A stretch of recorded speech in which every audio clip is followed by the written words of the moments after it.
Bonjour à tous et bienvenue sur notre chaîne dédiée au développement personnel et à la croissance personnelle.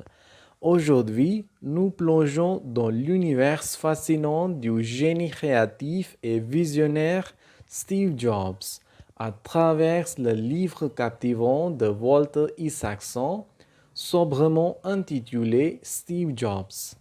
Alors mettez-vous à l'aise car nous allons explorer la vie extraordinaire de l'homme derrière Apple. Si vous êtes nouveau ici, n'oubliez pas de vous abonner et d'activer la cloche de notification pour ne manquer aucune de nos audios inspirantes. C'est parti!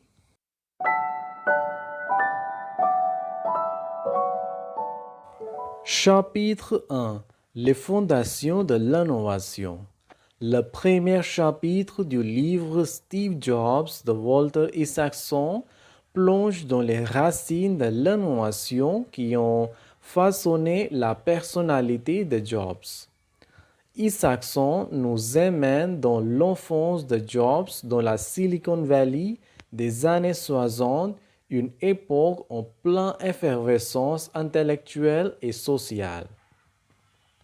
Nous découvrons un jeune Jobs fasciné par l'électronique et le bricolage, préfigurant son penchant pour l'innovation. Ses premières expériences avec la technologie, y compris la construction d'un émetteur radio avec son ami Wozniak, révèlent sa passion précoce pour la création. Le livre explore également l'influence du mouvement hippie sur le jeune Jobs. Son voyage spirituel, marqué par des expériences avec le LSD et des voyages en Inde à la recherche de la sagesse, donne un aperçu des influences éclectiques qui ont nourri sa créativité. La naissance d'Apple trouve ses racines dans ses expériences formatrices. Le lecteur est transporté dans le garage des parents de Jobs, là où la première pomme croquée a été créée, symbolisant un départ audacieux vers l'innovation technologique. Ensemble, ce premier chapitre pose les fondations de la saga passionnante de Steve Jobs. Il éclaire la genèse de son esprit inventif et nous prépare à un voyage captivant à travers la vie tumultueuse de l'homme qui a redéfini l'industrie technologique. Chapitre 2. Les débuts d'Apple et la vision de Jobs. Dans ce deuxième chapitre du livre Steve Jobs de Walter Isaacson, nous plongeons dans les débuts de l'entreprise emblématique d'Apple et dans l'évolution de la vision de Jobs. Isaacson décrit le contexte de la création d'Apple, une entreprise née dans le garage de Jobs et de son partenaire Steve Wozniak. L'auteur explore la dynamique unique entre ces deux personnalités créatives et comment leur collaboration a conduit à des innovations révolutionnaires. Le chapitre explore également la philosophie de Jobs en matière de design et d'expérience utilisateur.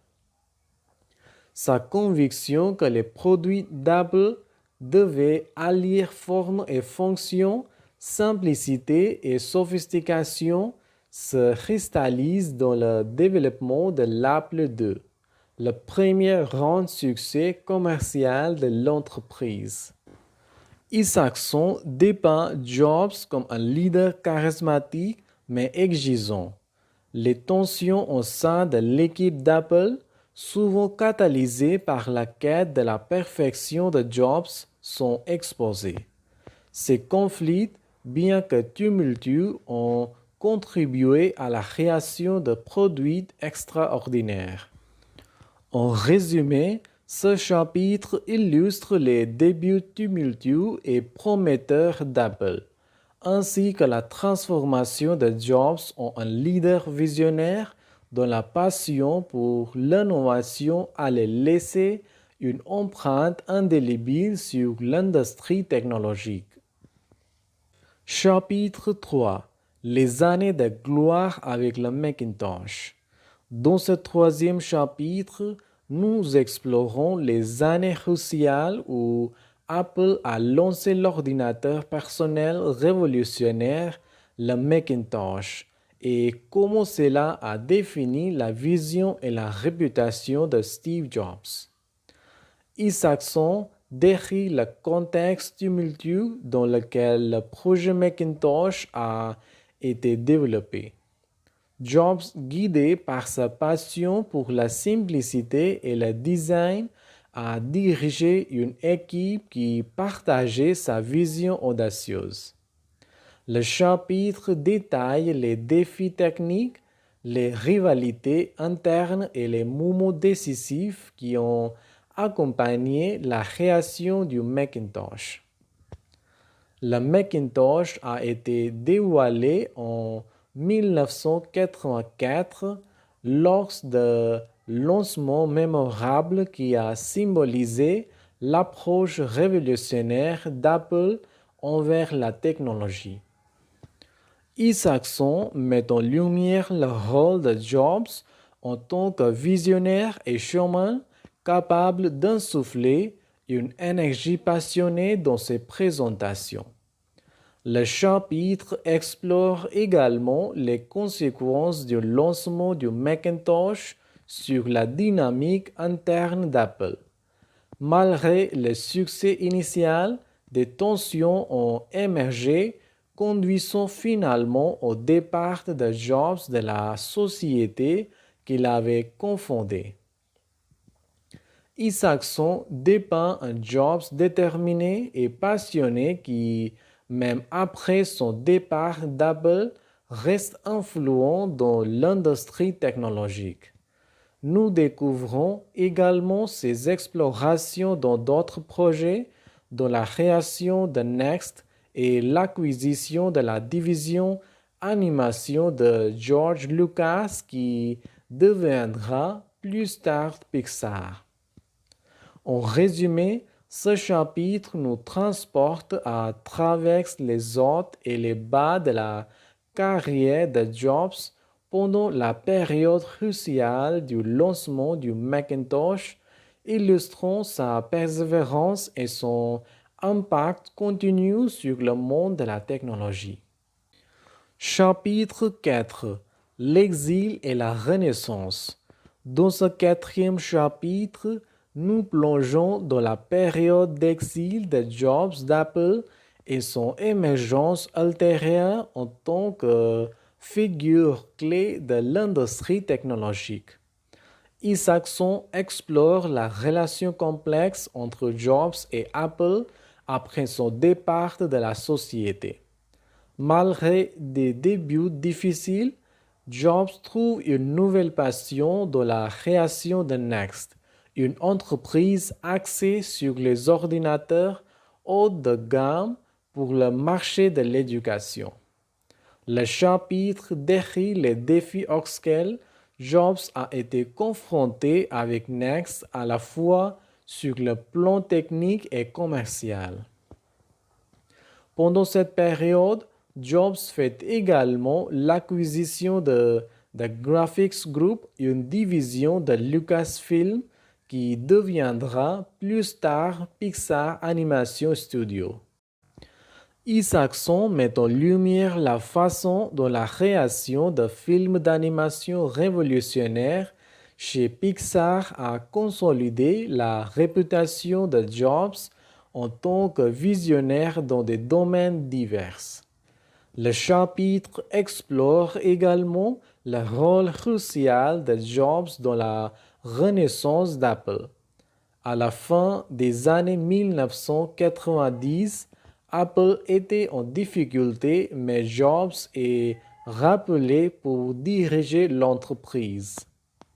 Isaacson décrit le retournement spectaculaire de la société avec le lancement de produits emblématiques tels que l'iMac et l'e-book.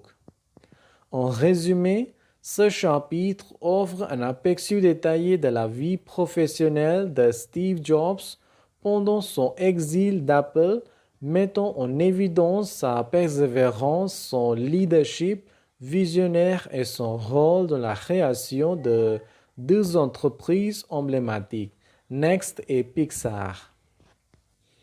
Chapitre 5. Le retour triomphal. Dans ce 5e chapitre, nous explorons le retour triomphal de Steve Jobs chez Apple et les innovations qui ont redéfini l'industrie technologique.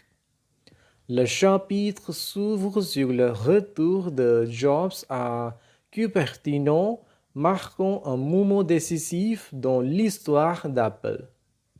Isaacson décrit en détail la transformation culturelle qu'a apporté Jobs à l'entreprise.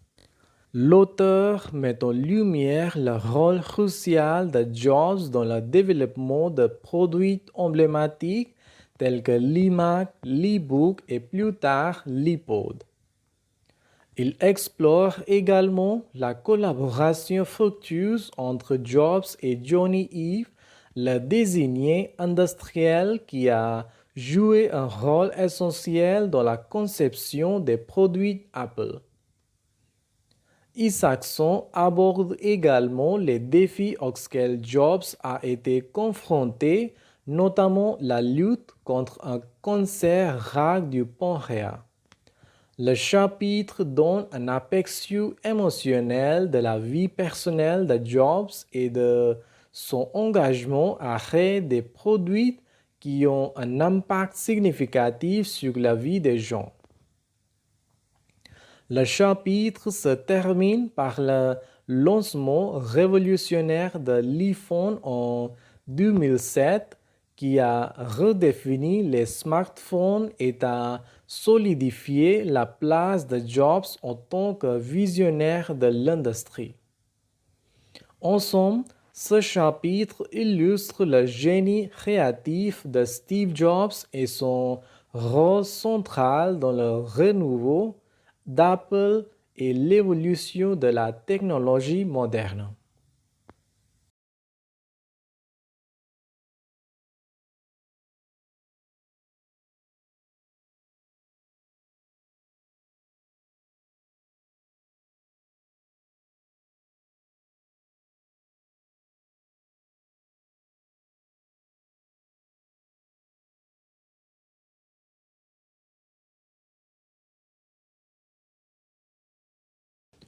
Voilà un aperçu détaillé du livre Steve Jobs de Walter Isaacson. Si vous avez trouvé ces informations utiles, n'hésitez pas à partager cet audio avec vos amis et à laisser un commentaire ci-dessous. Assurez-vous de vous abonner à la chaîne pour ne pas manquer nos prochains audios sur le développement personnel et les résumés de livres. Merci d'avoir écouté. Au revoir.